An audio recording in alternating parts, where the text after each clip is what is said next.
Boa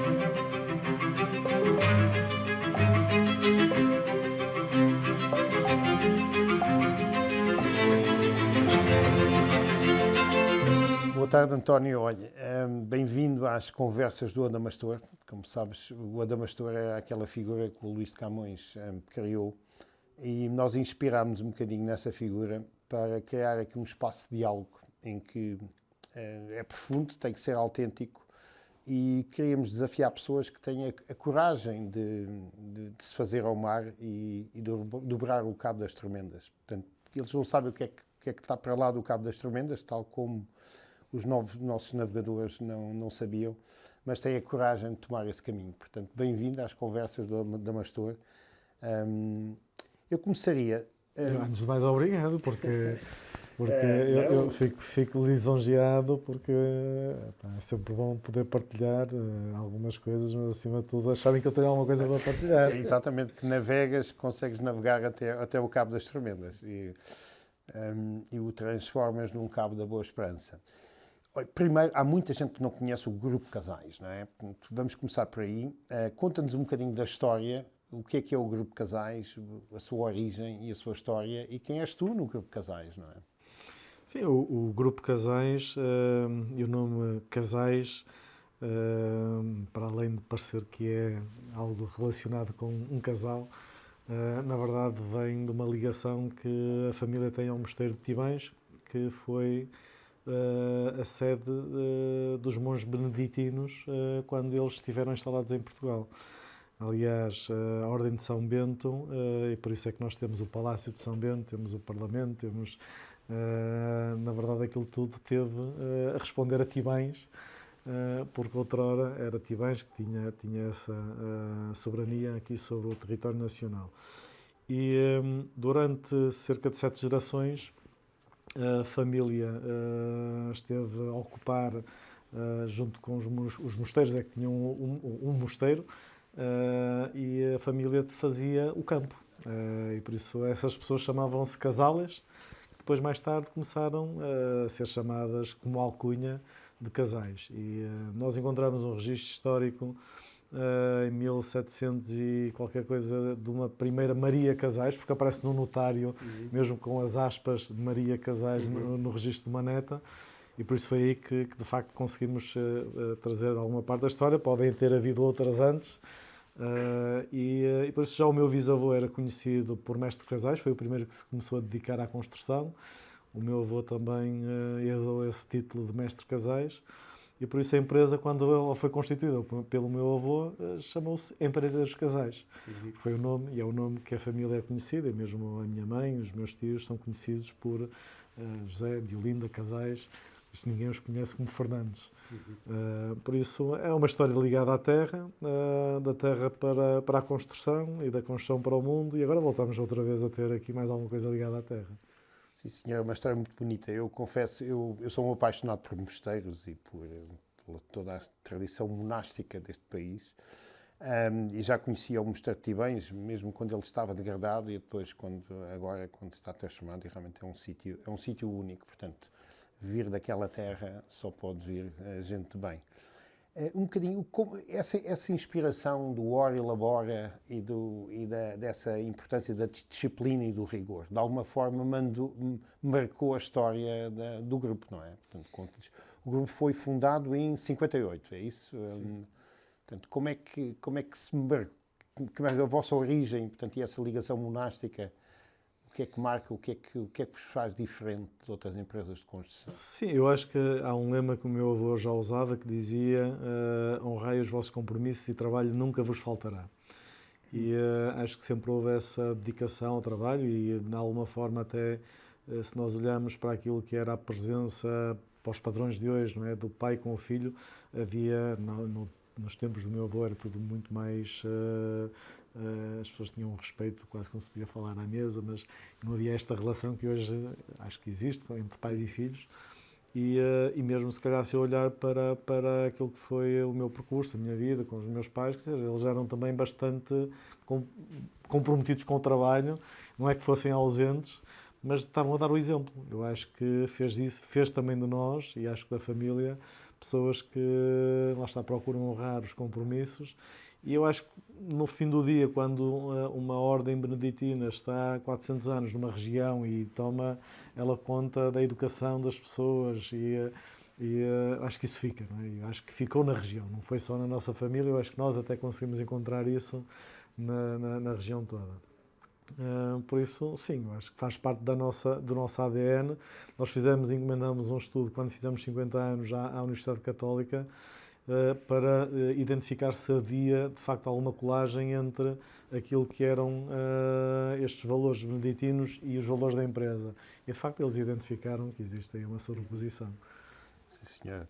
Só agora uma curiosidade. No outro dia ia para a Cartucha de Évora, ia com os engenheiros e com os arquitetos, e depois estávamos no carro, íamos a perguntar quantos mosteiros houve em Lisboa. E então ninguém nem chegou perto. Havia 98 mosteiros em Lisboa. Só em Lisboa, portanto, Lisboa é uma cidade. Portanto, para a gente ver. E depois, realmente, é como tu dizias, a gente começa a pensar de todos os edifícios onde o Estado está hoje, não é? Começa na Assembleia da República, acaba a sair numa repartição qualquer, e são mosteiros ou conventos ou coisas. Eles sabiam construir. Mas disseste aí uma coisa que depois, quando comecei a estudar um bocadinho e a ouvir-te, e a ouvir outras pessoas, outros familiares teus do grupo Casais, que é o compromisso de honra, de começar uma coisa que acabar. E sempre ouvi essa história do edifício do Monte Pio Geral no Porto. Conta lá, era o edifício mais alto construído no Porto até à altura, não é? Portanto, e conta lá o que é que aconteceu e o vosso compromisso. Eu acho que esse é talvez o exemplo, um de muitos, e cada vez que eu acho que somos expostos à dificuldade e se nos focarmos em procurar contornar estes cabos das tormentas, acabamos por sair mais fortes. Eu acho que esse não o vivi, mas daquilo que lá está a gente também vai ouvindo as histórias e as histórias também depois servem de exemplo para outros desafios que a gente vai encontrando mais à frente. E foi um edifício que primeiro obrigou a utilizar sistemas de cofragem que não eram habituais para fazer crescer um edifício mais alto, e por isso aí acho que deu também um bocadinho de umas coisas. Uma das coisas que também está na nossa missão e visão, que é inovar constantemente. E por isso a empresa aí procurou e teve que inovar para conseguir fazer aquele edifício. Depois acabou por coincidir com uma altura em que houve problemas. Hoje nós vivemos problemas, foi de Covid, foi da disrupção aqui das cadeias logísticas. Naquela altura houve um grande impacto de inflação e os custos aumentaram bastante e a empresa passou mesmo por um mau bocado. E acho que foi, lá está, nessa altura também que a minha mãe e os meus tios, mais a minha mãe até nessa altura, que ela acabou por desistir dos estudos e teve que ir ajudar a empresa, e por isso acabou por haver aqui um desdobramento e quase que apoio dos elementos da família para que a empresa não desaparecesse. E lá está, no fim, eu acho que saímos mais fortes, não é? Eu identifico mais à frente outro tipo de situações.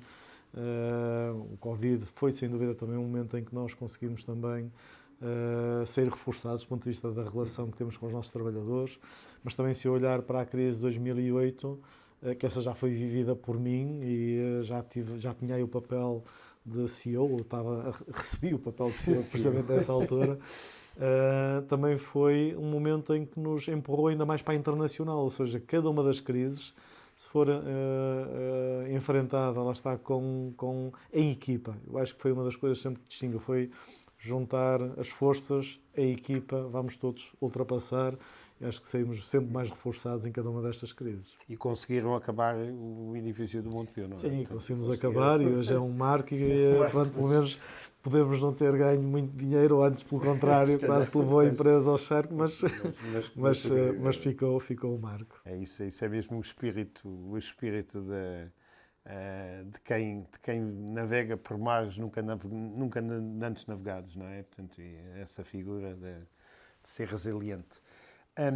Antes de passar aqui uma coisa, conta-nos um bocadinho, o mestre casal, portanto, o mestre de casais, portanto, é teu avô, não é? Este António Fernandes da Silva, conta-nos um bocadinho, portanto, esse é que é o homem que cria a empresa, não é? E depois explica um bocadinho o papel da mulher da tua avó, não é? Sim, portanto, sim.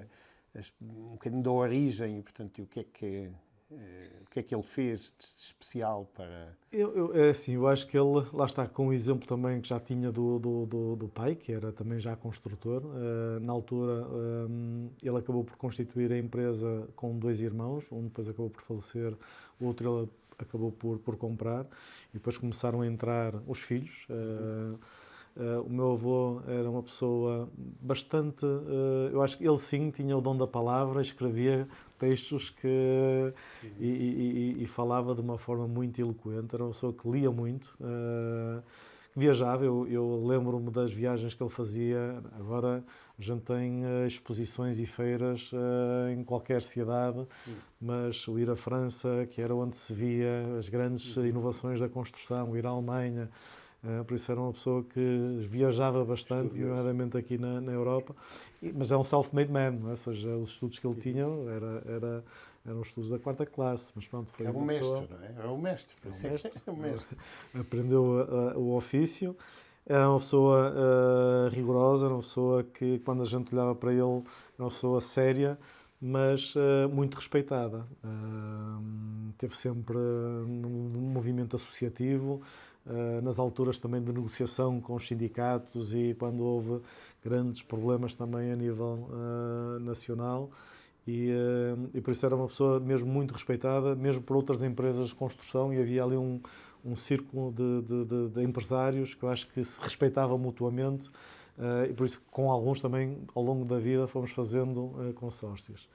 A minha avó era também um excelente exemplo. Ela era e sempre foi a pessoa que estava, lá está, muito ligada à agricultura, que preservou também uma das coisas que hoje também nós estamos a procurar trazer ainda mais para o mercado, que é a maçã da porta da loja, que veio precisamente dos monges beneditinos, e ela era e sempre foi a pessoa que cuidou das terras e que cuidava da família.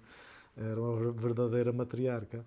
E tem toda aquela parte, nós também temos os nossos valores do humanismo. Ela, em vez de vender maçãs, ela dava. Quando alguém passava na estrada e na rua e que precisava, ela dava as maçãs, nos vendia. Por isso era uma pessoa muito... era uma pessoa que pertencia à sociedade, pertencia à aldeia e que sempre fez tudo que estava ao alcance para ajudar. Eu acho que isso também faz parte do nosso ADN e da nossa forma de estar. Diz-me uma coisa, depois, portanto, vocês passam a Revolução, portanto, 74, não é? Portanto, com o Montepio, depois entra-se nos anos 80, 90. Quais são as obras antes da viragem do milénio? Portanto, quando é que começa o teu envolvimento na empresa? Eu comecei em 96. A empresa, nessa altura, estava a viver também momentos de crescimento, que o país também estava a crescer. Claro. Antes, vocês tiveram alguma coisa na Expo 98, não? Sim, esse foi talvez também um dos marcos, porque apesar da empresa já estar desde 94 na Alemanha, eu recordo-me ter ido à Alemanha quando estava no meu 4º ano e ter partilhado na altura com o meu tio, com um dos engenheiros que estava na altura com essa responsabilidade, que eu estava a pensar ir para um gabinete de projeto. Nem pensar, vais para um gabinete de projeto, a passar a vida atrás de um computador. Tens é que vir para a empresa, e por isso foi assim, numa altura em que tinha-se praticamente acabado de entrar na Alemanha, e por isso acabei por fazer essa viagem e ver obras em curso, e também lá está a ver aquilo que era a construção. Na altura notava-se a diferença em termos de tecnologia, hoje não, mas aprendemos muito também com essa exposição ao mercado alemão, e por isso essa internacionalização foi importante. Foi por acaso ou não? Quer dizer, a Alemanha não é daqueles países, nos anos 90, obviamente, a Alemanha tinha uma pujança económica, portanto, enfim, diferente da que tem hoje, mas porquê que foram para a Alemanha? Porque o primeiro mercado foi em consequência da queda do Muro de Berlim. Sim, por isso, com a reconstrução da Alemanha, houve um boom de construção. E, de alguma forma, quer nós, quer eles, não é? Não fomos só nós, houve muitas empresas portuguesas que foram nessa altura para a Alemanha, mas depois de todas as que foram, foi a Soares da Costa, foi a Motengil, nós fomos a que acabámos por ficar, já lá estamos há mais de 30 anos, E fizemos obras de referência. 80% do Bundestag, onde está o governo, o edifício novo, foi feito pela nossa empresa. É um edifício fabuloso. E temos muitas obras de referência, por isso a Alemanha passou a estar no nosso portfólio de referências. A Expo 98, apesar de lá estar, já estarmos na Alemanha, ainda não tínhamos saído do norte-centro de Portugal. Por isso não tínhamos sequer uma obra em Lisboa. Por isso vir para Lisboa demorava mais tempo a vir para Lisboa do que ir para a Alemanha. É curioso. E por isso, a partir do momento em que fomos e que viemos para a Expo 98, eu acho que aí lá está ainda muito a visão do meu tio de perceber que a empresa se quer dar oportunidades às pessoas. E nós temos muito uma perspectiva que não somos mercenários, somos missionários. Nesta perspectiva também que não despedimos, o nosso negócio é por projeto. Há muitas empresas que contratam quando tem um projeto, despedem quando ele termina. Nós procuramos ter uma continuidade de trabalho para que as pessoas tenham uma carreira na organização. Eu acho que ele sentiu, e eu recordo dele partilhar isso, né, que nós precisamos de ter mais atividade internacional, porque Portugal é pequeno, não tem escala e precisávamos de crescer. Por isso, em 99 também vamos para Angola, naquela altura também pós-fim da Guerra Civil, por isso começa ele a viajar para lá. E eu, quando comecei como diretor de obra, por isso essas coisas, tirando aquilo que se passava e fazer umas visitas à Alemanha, passava um bocadinho mais ao lado, por isso eu estava compenetrado na minha primeira obra, e depois outra, e depois passei para a direção de produção, depois a direção comercial. Por isso, esse momento é um momento em que eu acho que se dá a viragem na cultura e a empresa passa a ter um ADN internacional, que foi fundamental. Passados 15 anos, porque nessa altura já tínhamos mais países e estávamos já com esse ADN internacional, coisa que muitas empresas que não tinham feito essa viragem não tinham. Pois, António, só um bocadinho aqui fazendo de história, depois dá-se a viragem do milénio, os famosos estádios, os estádios do Euro 2004, não é? Vocês contam um bocadinho a história, vocês fizeram dois, não foi? Um deles é o icónico estádio de Braga, não fosse, mas conta um bocadinho o que é que, portanto, com a viragem do milénio, não só os estádios, o que é que outras marcas é que aconteceram no desenvolvimento do grupo? Sim, eu acho que a partir do momento em que começamos a estar em Lisboa, começamos a ser conhecidos mesmo junto de outras empresas, essas sim de referência há mais tempo. Começámos também a sentir que tínhamos de ser parte de determinado tipo de obras. É nessa altura também que surgem as primeiras SCUTs, as primeiras concessões PPPs, e por isso nós, apesar de termos uma participação minoritária, mas há ali um grupo de empresas do Norte, por isso é que se chamava Grupo Construtor do Norte, que se juntam e no fundo conseguimos depois, na altura, em parceria com uma empresa espanhola, constituir um consórcio e fizemos a SCUT Norte Litoral, de Porto a Caminha, do Algarve, a Via do Infante e ainda fomos aos Açores. Por isso, aí, lá está, entrar também no mundo das concessões, das PPPs, também nos permitiu afirmar como já sendo uma empresa, que já não era só uma empresa de construção civil de edifícios. E isso, lá está, permitiu que fôssemos ganhando um bocadinho mais de reputação e mais...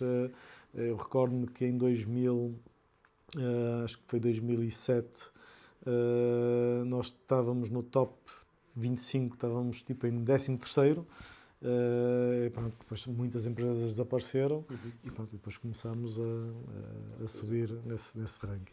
Então, agora, isto é quase como uma pessoa tem filhos e depois pergunta qual é que é o teu filho preferido. E claro que uma mãe e um pai nunca respondem, não é? São todos, não é? Mas a coisa... De todos os projetos que vocês fizeram, qual é assim aquele projeto que tu dizes assim, pá, tenho algum orgulho que fizemos isso? Eu fui ver o que vocês tinham feito, eu confesso que o Avenias, não é? Do Porto de Antuérpia, aquilo é uma coisa, enfim, não temos aqui imagem, mas vale a pena ir ver, uma coisa bonita, mas vi esta Assan Terrace, ou a Casa da Paula Rego, não é? Que foi a Casa das Histórias, também feita por vocês. Qual é que foi assim o projeto, não sei, não é que deu mais gosto a fazer, mas que tu dizia, pá, guarda o orgulho, porque realmente isto é uma coisa que... Eu acho que todos eles, muitos deles, têm sempre qualquer coisa distintiva e que marcam também algo na história da empresa. O projeto do Porto de Antuérpia foi o primeiro a utilizar, por exemplo, aquilo que hoje já começa a ser mais comum, apesar de não ser ainda totalmente comum, que foi utilizar a tecnologia BIM para fazer aquelas formas curvas que a Zaha Hadid tinha. Por isso, foi o primeiro projeto que em betão branco a gente fez uma forma, mas com computador, né? Com já a ajuda do computador.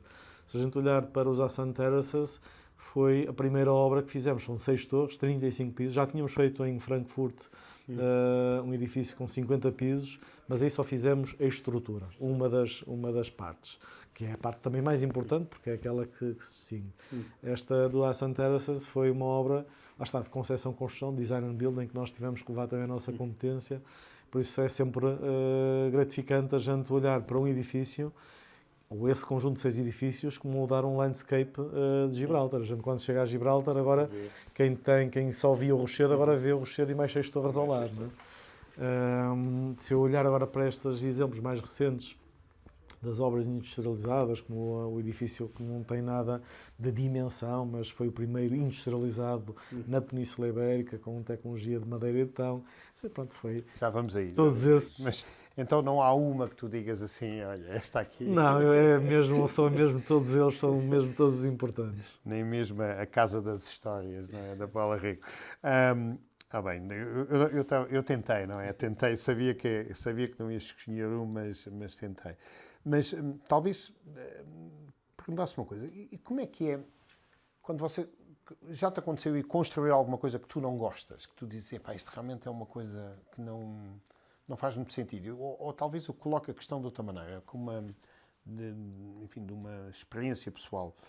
Quando foi feito o Centro Cultural de Belém, que eu não gosto, portanto, acho que está ao pé de um dos edifícios mais bonitos do mundo, que são os Jerónimos, não é? Olha, mais outro mosteiro da Ordem dos Jerónimos, e aquilo realmente não é uma coisa. E quase ao mesmo tempo, do Centro Cultural de Belém, os bascos, que vinham de uma crise de identidade muito grande, e eu investi sempre na minha vida muito em empresas bascas, sempre gostei dos bascos, e eles para unificar o País Basco, os empresários, as iberdrolas desta vida, depois decidiram, vamos fazer uma coisa icónica. E saiu o Guggenheim Bilbao. Né? Ninguém ia a Bilbao. Hoje o Guggenheim Bilbao é um dos exemplos como é que, fazendo uma coisa arquitetonicamente bonita, se mete uma cidade no mapa. E eu confesso, quando vou, e vou muitas vezes a Bilbao, também não vou só para ver o Guggenheim. Eu nem me importa o que é que eu vou ver lá dentro, não é? Também vou para a cozinha basca, mas é um exemplo de como é que um edifício consegue ter um impacto estruturante. E depois comecei a imaginar o que é que nós fizemos em Portugal com este impacto estruturante. E realmente não cheguei a nada, não é? O Centro Cultural de Belém foi uma oportunidade, na minha opinião, e depois eu fui ver os valores. Quanto é que tinha custado o Guggenheim de Bilbao e quanto é que tinha custado o Centro Cultural de Belém. Foi um bocadinho mais barato, mas não foi muito mais barato. Quer dizer, o impacto económico de um e do outro nem vale a pena. Enfim, é como a gente dá equity a um empresário e a equity a outro, e depois passado 10 anos e multiplicou ou capitalizou a 20% e outro capitalizou a 5%. Portanto, a diferença depois do compounding, já o Einstein dizia, é fabulosa. Mas a minha questão é assim, como é que é quando tu vais fazer ou concorres com uma coisa que tu realmente dizes, isto não faz sentido nenhum, não gosto, ou se há alguma coisa que vocês podem dizer assim, isto pode ser estruturante e não é só fazer o edifício, eu sei que estou a fazer alguma coisa que vai ter um impacto muito grande. Sim, nós, foi uma conversa recente, até porque nós somos uma empresa certificada para projetos de NATO e participamos na sede da NATO, que foi na altura a maior empreitada europeia, quando se construiu a nova sede. Estás a falar da nova sede? Da NATO em Bruxelas. Em Bruxelas, certo. E por isso hoje, porque a defesa está outra vez a fervilhar em termos de necessidade de investimento, quer dizer, determinado tipo de investimentos nós fazemos, determinado tipo de investimentos não fazemos. Se for para fazer uma fábrica de armas, não temos interesse em estar associado. Se for para fazer algo que tenha a ver mais com a defesa, sim, podemos fazer e já o fizemos no passado. Mas obras que têm algum impacto, eu recordo, por exemplo, no Covid, e foi muito interessante ver a forma como comprometida com que estavam as nossas pessoas, estávamos a fazer chamava-se o Joãozinho, o Hospital Pediátrico no São João, e depois fomos solicitados para fazer o Centro de Cuidados, a Unidade de Cuidados Continuados de Gaia. Por isso, era nós no São João estávamos a fazer um hospital ao lado do centro, hospital de campanha Covid. Imaginar, naquela altura, que ninguém sabia o que era o Covid, e os trabalhadores terem que ir todos os dias e estar... mas ver no brilho de olhos deles e sentir o espírito de missão. E então, quando fizemos depois a Unidade de Cuidados Continuados eram 30 camas super equipadas, especializadas para tratar doentes Covid. Fizemos aquela obra em 90 dias. E sentir o orgulho que as pessoas tinham, porque estavam, no fundo, a sentir que estavam a salvar pessoas, não é? Por isso, hospitais, sem dúvida, que moldam a sociedade. Há dias estávamos a comentar, e como tocaste nos estádios. Eu recordo-me de olhar para aquela geração do Figo, não é? E dizer assim, quando esta geração acabar, vamos perder, não vamos nunca mais ganhar nada. Mas a verdade é que foi na altura em que nós fizemos os estádios, não é? Se calhar fizemos alguns a mais. Há ali alguns que não estão a ser... Mas... Não os dois que vocês fizeram, não é? Sim. Mas a verdade é que criamos infraestruturas e hoje temos jogadores de alto gabarito e qualidade, e tem sido geração após geração. Se olharmos para aquilo que foi ainda recente, temos campeão de bicicleta. A partir do momento em que se fez uma infraestrutura, que nunca tivemos uma em Sangalhos, não é? Por isso não tínhamos uma infraestrutura para os corredores poderem... Por isso, os edifícios moldam a sociedade e também criam condições para que ela possa... Se nós tivermos essas infraestruturas, nós podemos também ser tão bons como os outros. Não me faças falar de marinha, de marinas, porque eu sou um velejador, portanto nós realmente não evoluímos porque não fazemos marinas em Portugal. É uma altura que se falava aqui de trazer... Exatamente. Mas não vamos por aí. Talvez agora queria... No vosso ADN está sem dúvida a inovação, não é? Portanto, eu queria tocar aqui em alguns pontos de inovação e que tu explicasses alguns conceitos. Portanto, já tocaste aí na construção modular, que tocasses também no design funcional. Portanto, que inovação, a forma como eu vejo, assim, eu olho para a indústria da construção como qualquer indústria, não é? Onde é que vão estar os grandes ganhos de competitividade e as grandes eficiências na indústria da construção? Quando olho, muitas indústrias conseguiram ser muito mais eficientes naquilo que fazem, não é? A construção dá-me a ideia que ainda há um potencial muito grande para ser muito mais eficiente. Sim. Onde é que tu vês e qual é que é o papel que tu vês do Grupo Casais nessas inovações? Sim, o setor da construção, eu acho que foi em 2019 que foi capa da Time, em que vinha lá uns gráficos de produtividade e aumento da produtividade. E a construção era o único que não aumentava. Não tinha mexido nos últimos 40 anos. E a verdade é que nós tivemos um setor que conseguiu sobreviver durante estes últimos anos sempre com uma perspectiva de que ia buscar mão de obra barata a um país qualquer. Eu acho que esse mundo acabou. E por isso nós não vamos conseguir manter, porque depois reflete-se no aumento de preço para o cliente final, por isso nós temos mesmo que ganhar essa competitividade através de um aumento de produtividade, sem que isso represente um aumento de custo, mas antes pelo contrário, que a gente possa ir buscar essa ineficiência que está lá embebida nos preços de hoje e a torne ou em margem, ou pelo menos numa poupança para o cliente. Por isso, o nosso setor está... mesmo neste momento condenado a ter que inovar. Tem que inovar, porque senão vai acabar por ser cada vez mais visto como, quase como aconteceu na altura em que se começou a falar mais da sustentabilidade e as empresas de petróleo, hoje até já mudam de nome, que é para afastar. Eu acho que o setor da construção está nesse mesmo caminho, não é? Porque somos a indústria mais extrativa do planeta. Tudo o que fazemos acaba por, sempre que não é necessário, é preciso demolir, fazer entulho, voltar a pôr num aterro e depois voltar a extrair. Nós próprios sentimos que o edifício não acompanha as nossas necessidades, porque a tecnologia evolui e ao fim de 15 anos já o edifício está completamente obsoleto. Por isso, nós estamos num setor que tem mesmo que mudar a forma como trabalha e para isso nós também precisamos de alterar os métodos.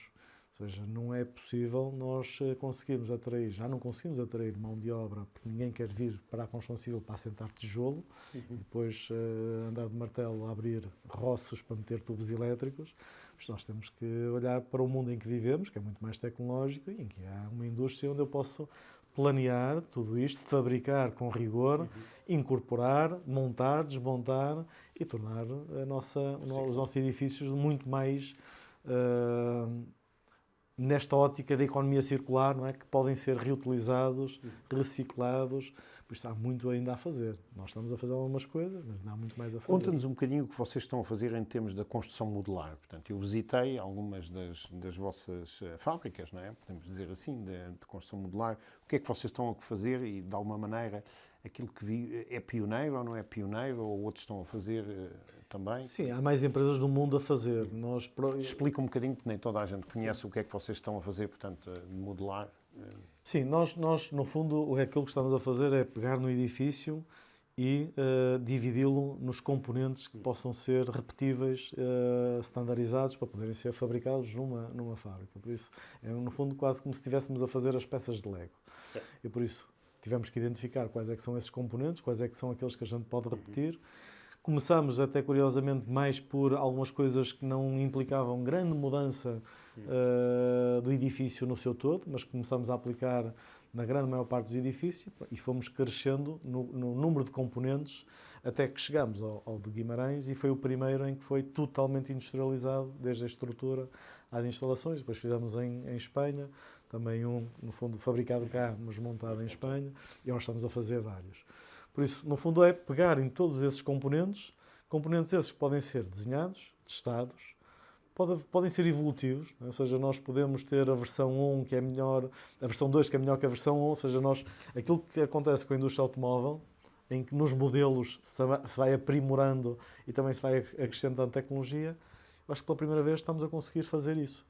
Porque até hoje foi sempre muito uma indústria de protótipos, em que não se aprende com aquilo que se fez antes, porque o conhecimento ficava nas pessoas. Hoje não. Praticamente em que temos um fio condutor, em que o projeto foi todo ele estudado, desenhado de uma forma digital. Isso acaba por ser um ativo digital, também acompanha o próprio ativo físico. Por isso, há aqui, a partir de agora, não é, com as tecnologias, também é preciso fazer aqui contextualizar que as tecnologias que nós estamos a usar não são novas. A indústria automóvel já as utilizava há muitos anos. Mas um carro, a quantidade de informação que um carro tem é o equivalente àqueles 5 metros por 2. Um edifício são muitos metros de altura, muitos metros de largura, por isso a quantidade de informação, os computadores simplesmente não tinham sequer capacidade para eu conseguir colocar um único edifício num sistema de modelação digital. Por isso, o que mudou também foi a capacidade de computação, que hoje já nos permite pôr um edifício inteiro, que até agora não era possível. O edifício que estavas a referir em Guimarães é este The First, não é? Sim. Vocês ganharam um prémio, conta lá um bocadinho disso. Portanto, o que é diferente no The First? O The First... Primeiro, o que é o The First? O The First é um edifício que tem um hotel de 95 quartos, tem um outro edifício de 44 apartamentos e depois tem um espaço de cowork que acaba por estar aberto ao público e onde estão empresas da área tecnológica, porque este foi o primeiro projeto também de um complexo maior que nós chamamos Minho Innovation and Tech Hub. Está mesmo ao lado da Universidade do Minho. A Universidade do Minho é a Escola de Engenharia, por isso onde todas as engenharias estão. As áreas mais tecnológicas. Foi anunciado ainda esta semana que vai para Guimarães o Centro Português de Inteligência Artificial. O supercomputador português está lá, por isso há ali todo um contexto que nós imaginamos na altura que esse cluster podia ter ali naquele espaço também ser ele próprio um edifício inovador. Por isso esse foi o primeiro em que nós adicionamos todas as inovações que já vínhamos a fazer há 3 e 4 anos e por isso aquele foi aquele que nós tivemos a oportunidade de fazer na totalidade industrializado. Tivemos que ser nós o promotor, porque é difícil convencer terceiros a arriscarem a ser o primeiro, mas pronto, assim também ficámos nós com o título, ficámos com o título de... Lá está o Adamastor, estás a ver, portanto... e pronto, é um edifício que tem sido visitado e digo também, pronto, com com algum orgulho que dentro destes edifícios têm sido feitos desta forma, e nós pertencemos também a uma empresa, depois que nos tornamos acionistas, que é austríaca, e que tem 20 parceiros a nível mundial, e que mesmo dentro dos parceiros a nível mundial, eles próprios também reconhecem aquilo que nós fizemos e inovamos. Por isso, esse edifício, pronto, vai ser sempre o primeiro. Sabes que os portugueses, a gente quando fala, nós éramos naquela altura, os melhores a construir caravelas. Portanto, nós conseguimos desenvolver ali uma tecnologia, uma forma de construção que mais ninguém conseguia. Inclusive, uma das coisas era o lastro dos navios que a gente utilizava, metia as pedras lá, e depois era utilizado para construir os castelos, as fortificações ao longo da costa africana. Portanto, essa inovação e essa capacidade de coisa. Só aqui, esse de The First, só para ter, quanto tempo é que foi a construção, portanto, e quanto é que teria sido no método tradicional?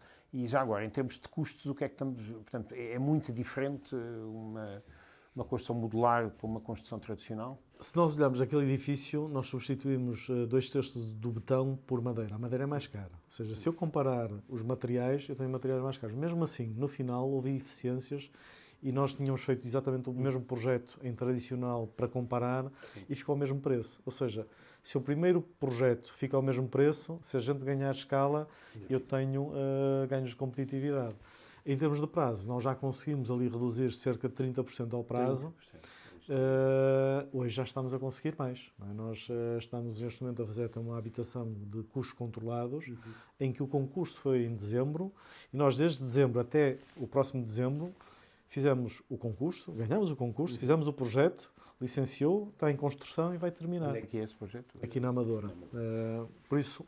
E a pegada carbónica deste The First, portanto, por este método versus o método, consegues quantificar ou não? Sim, nós até fizemos mesmo para ter, já havia dados de outros projetos a nível internacional, nomeadamente na Alemanha, mas para termos aqui a nossa comparação cá em Portugal, contratamos na altura o INEGI, que fez exatamente a avaliação do projeto tradicional e do alterado e conseguiu quantificar em 60% a redução da pegada de carbono. Por isso, são edifícios que também nós dizemos que são eles próprios um carbon sink, não é? Ou seja, não só reduziram, como eles próprios depositam. António, quando me estava a ver um bocadinho da vossa história, vocês ganharam, e eu nem sei o que é que, pela 7ª vez consecutiva, portanto, o prémio da melhor construtora em Portugal. Isto é como se, sei lá, ganhar 7 vezes consecutivamente o campeonato de futebol. Quer dizer, tem que haver alguma coisa diferente, não é? Vocês estão a fazer... Como é que se mantém, primeiro, como é que se ganha e, mais do que como é que se ganha, como é que se mantém durante 7 anos ser a melhor empresa de construção em Portugal? E vocês têm concorrência também forte, não é? Portanto, qual é que é o segredo, ou qual é que é a fórmula? Uma das coisas que eu acho que nós procuramos fazer, e eu às vezes digo, já não somos uma empresa de construção, somos uma empresa de recursos humanos, porque para gerir 7.000 trabalhadores, para ter 18 países, e em que uma das nossas vantagens é conseguir mobilizar pessoas de um país para o outro e as pessoas sentirem sempre em casa, sentirem sempre que estão na Casais. Eu acho que isso é que faz de nós uma força viva, porque no fim do dia as empresas são pessoas. E se nós formos bons a construir boas equipas, boas carreiras, boas pessoas, elas depois vão construir boas obras. Eu acho que essa foi sempre e é a nossa aposta, é construir e ter boas equipas e fazer com que as pessoas se sintam de facto em casa e que vejam aqui também um sítio onde podem realizar o seu propósito. Quando nós procuramos também, não é à toa, mas procuramos fazer de facto hospitais, procuramos fazer coisas que tenham um impacto positivo. Eu acho que isso para quem, mesmo um comum mortal, acho que gosta sempre de se ver associado a uma empresa que faz o bem, não é? E por isso acho que isso também não é que seja, no fim do dia as pessoas precisam do seu salário, precisam pagar as suas contas. Eu acho que tudo isto cria aqui um ciclo virtuoso e umas coisas... Diz uma coisa, um licenciado, um jovem, quando licencia em Engenharia Civil, é a primeira escolha, é o Grupo Casais, ou vocês conseguem atrair os melhores Assim, infelizmente são poucos cá em Portugal. Temos, Conta lá isso um bocadinho. são muito poucos, não é? Quantos engenheiros civis é que se licenciam em Portugal? Para já, quantos é que se reformam? Todos os anos são 500. Estão-se a reformar 500 por ano. E depois licenciam-se. Dos 400 que entram, só 200 é que terminam. E desses 200, menos de metade ficam cá. Então, acho que a pergunta óbvia, como o Ministro da Educação é de Braga e tu deves conhecê-lo bem, é porque é que não há mais engenheiros, não é? Temos que tornar mais atrativo o setor. Temos que lá estar a mostrar que a construção não é aquela coisa da lama e do tijolo. É muito mais inovadora. Hoje, já não é hoje, há 10 anos que nós temos tablets, não há papel. Agora já temos um ecrã maior, ou talvez deste tamanho, touchscreen, que qualquer trabalhador pode ver o projeto, o pormenor e tirar qualquer dúvida. Estamos agora a encomendar um daqueles robôs para andar na obra. É preciso mostrar que a construção já não é o que era. E os jovens, se lhes mostrarmos essa vertente, sim, aí eu digo, nós temos vindo a conseguir captar não só portugueses, mas também internacionais. Pessoas que vêm fazer para cá. Eu estive a semana passada, ou há 2 semanas, no MIT. O MIT organizou uma sessão para tecnologia da construção e a Casais foi um dos casos, live cases, que teve a oportunidade de se expor e depois também receber ali algum feedback. E a pergunta que eles nos faziam era: mas a Casais não está na Califórnia, não está em Boston, como é que vocês conseguem sentar um inovador não estando nesse ecossistema? Eu estive a refletir um bocadinho e acho que há 2 razões. Uma é porque eu acho que nós, Grupo Casais, conseguimos criar o network effect, porque temos a imobiliária, temos a construtora e criamos, ou seja, aquilo que a gente encontra em Boston, que é, há sempre um cliente para me comprar o serviço, e outro para eu fazer parcerias. Eu acho que nós, no próprio grupo, criamos esse ecossistema positivo. E depois, eu acho que por sermos um país pequeno e por estarmos tão...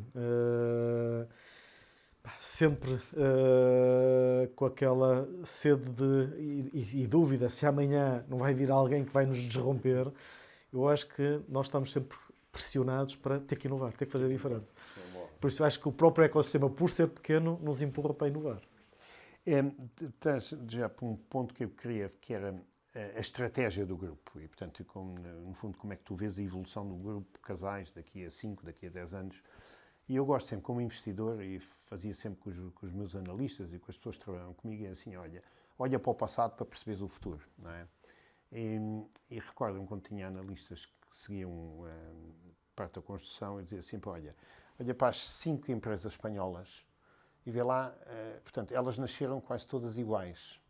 E agora tens o privilégio de ver a história e vês que realmente elas tiveram evoluções e estratégias completamente diferentes. Portanto, a gente, quando olha para uma Ferrovial, quando olha para uma Acciona, quando olha para uma ACS, quando olha para uma SACIR ou para uma FCC, elas tiveram evoluções e o começo delas foi muito parecido. Não é?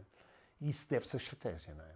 Deve ser estratégia, portanto, mas terem ido, sem dúvida, portanto, a decisão da Ferrovial ter ido logo para as concessões e pelas concessões nos Estados Unidos, no Canadá, deu-lhe logo uma pujança muito grande, portanto, a Acciona mais para as renováveis, portanto, a ACS, portanto, uma perspectiva sempre grande de internacionalização. Lá está, a Alemanha também teve ali foi muito importante e depois talvez as menos sucesso, sem dúvida, a SACIR e a FCC. Talvez um bocadinho com isto o que eu queria era um bocado ver como é que, primeiro, qual é que é a empresa em Portugal que tu mais admiras, para além do grupo Casais, na construção, se queres dizer, e até internacionalmente. E quando tens enfim, quando vês num avião lá de Boston ou da China ou onde que foi, e começas a refletir, como é que eu posso posicionar estrategicamente, quais são as reflexões que tomas e que decisões é que podes tomar hoje que realmente depois os teus filhos ou os teus netos, quando olham, foi o meu avô, tomou a decisão de ir para este setor ou para coisa, isso realmente fez a diferença, não é? Sim, quer dizer, cá em Portugal, a Mota-Engil acaba por ser uma referência pela dimensão e por ter saído daquilo que é só construção, não é? Ou seja, as concessões, as PPPs, tudo isso é entrar numa outra dimensão que é a dimensão de mover capital e usar capital para fazer empreitadas, seja aqui, seja em países em vias de desenvolvimento. De facto, eles já estão noutro patamar, que é o patamar em que, no fundo, já movimentam atrás também muito desses fundos, não só privados, como também mesmo financiamento de linhas de governos. Nós também estamos a fazer esse caminho, né? Já fazemos hospitais em Angola, fazemos redes de água, tudo financiado ou pelo governo alemão ou pelo francês. Estamos a fazer esse caminho, mas pronto, eles já têm muitos mais anos desse caminho. Se olhar para fora, o Grupo Vinci, que também está cá em Portugal, é um grupo que eu vejo também com um posicionamento muito interessante, porque é um grupo que foi comprando empresas, mas depois sabe as manter de forma autónoma, mas integradas numa estratégia de grupo. Eu acho que isso é muito também aquilo que nós procuramos fazer. Nós temos algumas empresas ou que fundamos, ou que co-criamos com alguns outros empresários, ou que compramos, e também procuramos manter essa mesma filosofia. Eu acho que essa filosofia depois também dá frutos, porque fazemos com que as pessoas que estão à frente desses negócios se sintam empreendedores eles próprios. Por isso, a Vinci acho que tem muito essa... Os espanhóis acho que são o melhor exemplo, e aí são vários. Nós fizemos consórcios com a Ferrovial e com outros, mas a nível da internacionalização e, por exemplo, a nossa presença nos Estados Unidos deve-se à Ferrovial, porque levou uma das empresas que era na altura subcontratada para aquele mercado, depois nós compramos essa empresa e está lá está porque ela investiu nas concessões, expandiu através das concessões para países do primeiro mundo, para a Austrália, para os Estados Unidos, e tem um modelo muito sólido nessa componente. Lá está, mais uma vez, dimensão financeira, hoje já é aquela que conduz mais o negócio da construção. A construção vem por arrasto. Mas também é preciso fazer. Não é? Ou seja, eu posso ter todo o dinheiro, mas se não tiver capacidade de o converter em ativo, e pronto, acho que há empresas que o têm feito, e os espanhóis têm E a Ferrovial foi muito inovadora na forma como gerou concessões. Portanto, eles foram dos primeiros, por exemplo, no Canadá. Tu chegas e podes escolher 7 diferentes vias e, obviamente, discriminadas por preço e por tempo, não é? E, portanto, tu dizes, se queres ir mais rápido, pagas $30 canadianos, mas se quiseres ir mais lento, pagas 2. Portanto, à mesma altura, portanto, uma inovação, sem dúvida, da Ferrovial da coisa. É interessante, aí um ponto, e aqui é o investidor a falar. Eu fui acionista e sou acionista da Vinci. Eu confesso que já fui muito mais do que sou hoje. E com muito respeito pela estratégia da Vinci, porque é o que diz, é o maior construtor, quer dizer, o maior grupo de construtor mundial, não é? Portanto, não é só, se calhar há chineses que constroem mais em volume, mas, portanto, eles de capitalização são o maior, mas a Vinci, se nós olharmos para, nos últimos anos, sobretudo, a rentabilidade da Vinci para o acionista tem sido, porque são muito grandes, não é? Portanto, já qualquer inovação já é muito diluída. Portanto, é uma empresa que tem mais de 70 bilhões de capitalização bolsista e, portanto, é preciso uma coisa, para ter impacto é preciso ser muito grande. É preciso outra vez eles comprarem outra ANA, isso dava-nos outra conversa, mas para conseguirem e realmente grupos mais pequenos têm sido mais dinâmicos e é curioso, eu estava aqui na preparação para esta entrevista, a empresa que maior rentabilidade teve nos últimos 10 anos, e nos últimos 10 anos e 5 anos, foi uma empresa austríaca, a Strabag. Portanto, foi uma empresa muito ágil e que conseguiu inovar e conseguiu fazer realmente coisas diferentes, e isso deu enfim, permitiu-lhes uma rentabilidade, portanto, muito interessante para o acionista. Portanto, quer dizer, às vezes não é preciso ser muito grande para conseguir inovar, e tenho a certeza que vamos olhar daqui a uns anos e vamos vê-los, casais, a dobrar o cabo das Tremendas e transformar-se em cabo da Boa Esperança, e se calhar ainda vimos o António ultrapassar a Mota-Engil assim pela uma curva. Isso leva-me a outra questão, que é assim, é um grupo familiar, não é? Como é que tu vês, enfim, como é que tu vês a dispersão do capital em bolsa? Portanto, isso de alguma maneira dilui ou aumenta a capacidade da empresa? Dilui, certamente, portanto, a capacidade de tomar decisões, não é? Portanto, vocês com certeza reúnem a família e conseguem tomar uma decisão de pagar ou não pagar dividendos, investir ou não investir, internacionalizar ou não internacionalizar, mas, por outro lado, dá outra visibilidade e outra capacidade financeira. Como é que avalias essa situação? Assim, eu acho que, infelizmente, aqui a nossa bolsa portuguesa tem pouca liquidez e por isso acho que nós não conseguimos ver a bolsa como aquele local onde a gente pode, de facto, trazer mais liquidez à empresa. Entretanto, também o mundo mudou, não é? Há outros instrumentos e outras formas das empresas poderem ter acesso a capital. Ainda assim, aquilo que sentimos e para o percurso que estamos a fazer e porque sentimos de facto também estamos agora a transformar a forma como construímos, que não podemos perder o momento e que há de haver uma altura em que mais empresas vão fazer coisas parecidas e que nós não podemos ficar para trás e isso quase de certeza que nos vai obrigar a fazer mais investimento do que aquele que se calhar faríamos de uma forma muito mais orgânica. Por isso, nós hoje olhamos seriamente também para isso, estamos a reestruturar a empresa no sentido em que só tínhamos até agora uma holding e passamos a ter 3 holdings, depois mais uma que é a capital, mas a construção, as indústrias e o imobiliário, para podermos utilizar para essas passarem a poder ser um veículo mais independente até da própria cúpula da família e por isso a família há de continuar na holding principal e eu diria que há de se tornar até eventualmente mais um family office para podermos ter em cada uma destas estruturas também mais. Elas já são profissionais porque nós temos também uma comissão executiva, temos profissionais em cada uma dos nossos órgãos, mas podermos trazer, por exemplo, membros não executivos a cada um destes boards, porque há coisas que lá está para conseguir chegar ao formato que temos, a própria família, a forma como participa no board principal está definida, está estatutariamente também instituída, está nos acordos parasociais. Por isso poderia limitar depois alguma outra forma de estar nas empresas.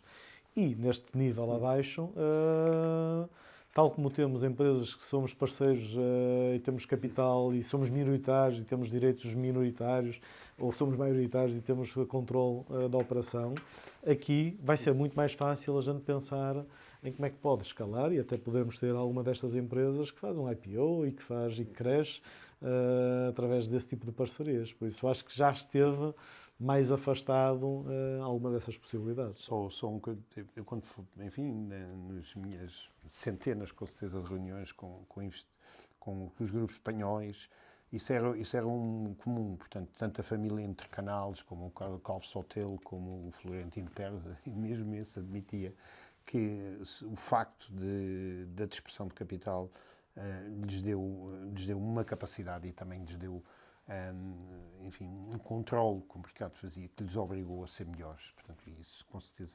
contribuiu para, não foi só o capital que tiveram, mas também essa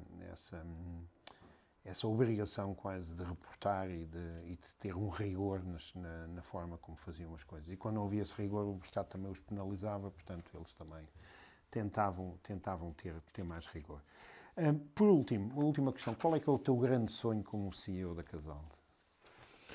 É, no fundo, deixar a empresa e a organização melhor do que aquilo que encontrei. Eu sempre acho que Quantos familiares da geração a seguir à tua é que já estão no grupo? Nenhum, porque eles são todos ainda jovens, estão todos ainda no terceiro ano, os mais velhos estão no terceiro ano do ensino superior. Mas passa muito rápido. Algum engenharia civil ou não? Não, ainda não há nenhum engenharia civil, por isso não somos um bom exemplo, porque ainda não conseguimos convencer. Acho que há um que já disse que era capaz de querer ir para a engenharia civil. Temos de outro tipo de engenharias e felizmente hoje em dia já não é só engenharia civil, mas de facto precisamos e por isso é que também temos vindo a recrutar noutros países para ter também o engenheiro civil. E o engenheiro civil, diga-se, acho que é e a função de direção de obra dá uma experiência muito vasta porque tem que se gerir pessoas, dinheiro, lidar com clientes subcontratados, com tudo, não é? Ou seja, acho que é um bom treino, lá está, para ser depois um gestor e empreendedor em qualquer negócio. Mas eu quando olho para a organização, acho que nós temos um dever e uma responsabilidade e acho que o mundo precisa de boas empresas. Eu acho que nós temos que primar por procurar ser uma boa empresa. Lá está, eu acho que é bastante gratificante quando eu olho para uma empresa que pode fazer infraestruturas, não é? Seja uma casa porque dá conforto a uma pessoa, ou seja um hospital porque pode salvar vidas. E por isso acho que nós ter essa competência de fazer coisas que possam, e com este mindset, que possam perdurar para além daquilo que seria o normal e fazer com que estes edifícios, essas infraestruturas sejam duradouras. Isso por si já é um legado, porque mesmo que a empresa desaparecesse, esse legado está sempre lá, não é?